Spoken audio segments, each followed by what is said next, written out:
சென்னை கீழ்ப்பாக்கம் அரசு மருத்துவமனை எப்போதும் பரபரப்பா இருக்கிற இந்த மருத்துவமனையில இன்னைக்கு அதிகாலை 3:30 மணிக்கு நோயாளிங்க அவங்க கூட வந்தவங்கன்னு எல்லாரும் தூங்கிக்கிட்டு இருந்த அந்த நேரத்துல ஒரு மரண ஓலம் அந்த மருத்துவமனையையே அதிர வைக்குது. 3 மர்ம நபர்கள் முகம் தெரியாதபடி ஹெல்மெட் அணிஞ்சிருக்காங்க.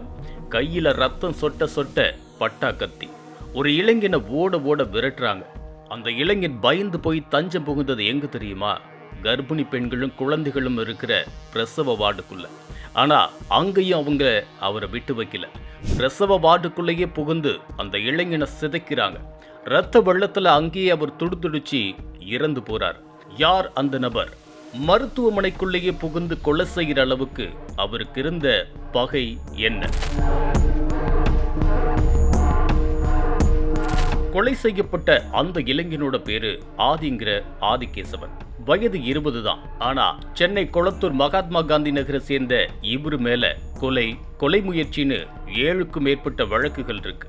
சிட்டி போலீஸ் ரெக்கார்ட்ல இவர் ஒரு A+ ரவுடி. 10 நாட்களுக்கு முன்னாடி தான் சிறையிலிருந்து வெளியில வந்திருக்காரு. ஆனா இவரோட இந்த மரணத்துக்கு பின்னாடி ஒரு விசித்திரமான காதல் கதை இருக்கு. ஆதிக்கு சுசித்ராங்கிற பெண்ணோட பழக்கம் ஏற்படுது. அந்த பெண்ணுக்கு ஏற்கனவே திருமணம் ஆகிடுச்சு. ஆனா ஆதி மேல இருந்த ஈர்ப்புனால தன்னோட கணவனை பிரிஞ்ச சுசித்ரா ஆதியோட திருமணமே செய்யாம லிவிங் டுகெதர் முறையில வாழ்ந்துட்டு வந்திருக்காங்க. இவங்களுக்கு கடந்த டிசம்பர் 16ஆம் தேதி ஒரு பெண் குழந்தை பிறக்குது. ஆனா விதி அந்த பிஞ்சு குழந்தைக்கு நீண்ட ஆயுள கொடுக்கல. கீழ்ப்பாக்கம் மருத்துவமனையில சிகிச்சை பலன் இல்லாம அந்த குழந்தை இறந்து போகுது. அந்த நேரத்துல சிறையில் இருந்த ஆதி ரிலீஸ் ஆனதுக்கு அப்புறமா குழந்தை இருந்த தகவல் கேட்டு மருத்துவமனைக்கு ஓடி வரார். தன்னோட காதலி சுசித்ராவுக்கு ஆறுதல் சொல்லிட்டு அன்னைக்கு நைட்டு மருத்துவமனையிலேயே தங்குறதுக்காக முடிவு பண்றார். அந்த ரவுடி கொஞ்சம் கூட எதிர்பார்க்கல இதுதான் அவரோட கடைசி இரவுன்னு. மதுபோதையில் இருந்த ஆதி பிரசவ வார்டுக்கு வெளியே இருந்த வராண்டாவிலேயே படுத்து தூங்கியிருக்கார்.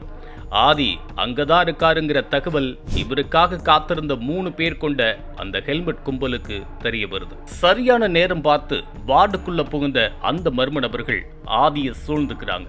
ஆதி தப்பிக்க முயற்சி பண்ணி பிரசவ வார்டுக்குள்ள ஓடியும் அங்கேயே வச்சு அவரை சரமாரியா வெட்டி சாய்க்கிறாங்க. தலை 2ஆ பிளக்கப்பட்டு ஆதி அங்கேயே உயிரிழக்கிறார்.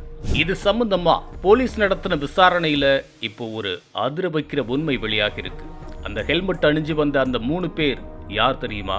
சுசித்ராவோட முதல் கணவர் சூர்யா மற்றும் அவரோட நண்பர்கள் அலிபாய், கார்த்திக். தன்னோட மனைவியை தட்டி பறிச்ச ஆதி மேல சூர்யாவுக்கு ஏற்கனவே தீராத வன்மம் இருந்திருக்கு. தன் குழந்தை இறந்த அதே இடத்துல ஆதியையும் முடிச்சு கட்டி சூர்யா பழி வாங்கியிருக்கார். ஆதி கொலை செய்யப்பட்டது முன்விரோதமா இல்ல இந்த தனிப்பட்ட குடும்ப பிரச்சனையாங்கிறது இன்னும் சில மணி நேரங்கள்ல முழுசா தெரிஞ்சிடும். 20 வயசுல ஒரு இளைஞனோட தகாத செயல்கள்னாலையும் தவறான உறவாலையும் அவரோட வாழ்க்கை இப்படி முடிஞ்சிருக்கு. ஆனா மக்களே, இங்கு நாம கேட்க வேண்டிய கேள்வி ஒண்ணு இருக்கு. அரசு மருத்துவமனையில பாதுகாப்பு இவ்வளவு மோசமாவா இருக்கு? ஒரு பிரசவ வார்டுக்குள்ள ஹெல்மெட் போட்டுக்கிட்டு பட்டா கத்தியோட 3 பேர் நுழைகிற வரைக்கும் அங்க இருக்கிற செக்யூரிட்டி என்ன பண்ணிட்டு இருந்தாங்க? இந்த கொலைவரி தாக்குதல்ல பிரசவ வார்டுல இருந்த மற்ற யாருக்காவது ஏதாவது நடந்திருந்தா அதுக்கு யார் பொறுப்பேற்கிறது? இந்த நள்ளிரவு படுகொலையை பத்தி நீங்க என்ன நினைக்கிறீங்க? அரசு மருத்துவமனைகள்ல பாதுகாப்பு அதிகரிக்கப்படணுமா? உங்களோட கருத்தை சொல்லுங்க.